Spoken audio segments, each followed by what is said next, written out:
Hello and welcome to Death Mute Studio. In this knee-jerk, spoiler-free review, I'm going to be talking about The Black Phone. I went to see it in the pictures, but I can't see it being on there very long, so it'll probably be on some sort of streaming service very soon. Let's have it.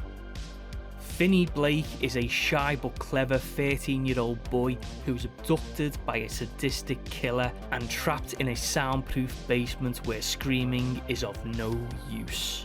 When a disconnected phone on the wall begins to ring, Finney discovers that he can hear the voices of the killer's previous victims, and they are dead set on making sure that what happens to them doesn't happen to Finney. The Black Phone is the latest film from Scott Derrickson, who previously directed Sinister and the first Doctor Strange film. I'm not really a fan of either of those films, particularly Sinister, which I thought was forgettable. So I was slightly hesitant about The Black Phone, although the trailer did slap me across the face with curiosity, as the concept seemed interesting enough. And I'm a fan of Ethan Hawke. It seemed like a different role than what he's usually known for. It's not often that we see him as the villain. Moon Knight doesn't count because the only villain in that show was the show itself. Despite my initial hesitance about the director, I thought The Black Phone was really good. I really enjoyed the fact that you're just thrown in the middle of this event and time, with little to no backstory about Ethan Hawke's character, the Grabber.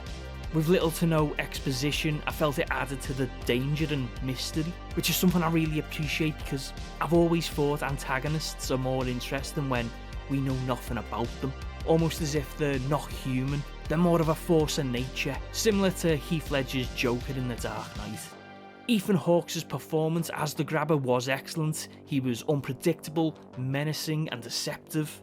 I was beyond chuffed to see Jeremy Davies' name in the opening credits, because he is a criminally underrated actor.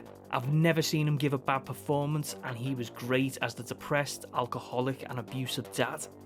But the stars of the show are Mason Thames as Finney and Madeline McGraw as Finney's sister Gwen. These two carried the film like a pair of seasoned veterans. The film as a whole, I think, worked really well. It's a film that hits the ground running and offers plenty of intrigue. There's little exposition in regards to the supernatural elements of the film, but I was completely on board with that. It was well made, well acted, really well paced. As a horror, there are a few jump scares in there, but I'd say it was more of a supernatural thriller than an all-out horror film. I would gladly watch it again and recommend that you watch it when and where you can.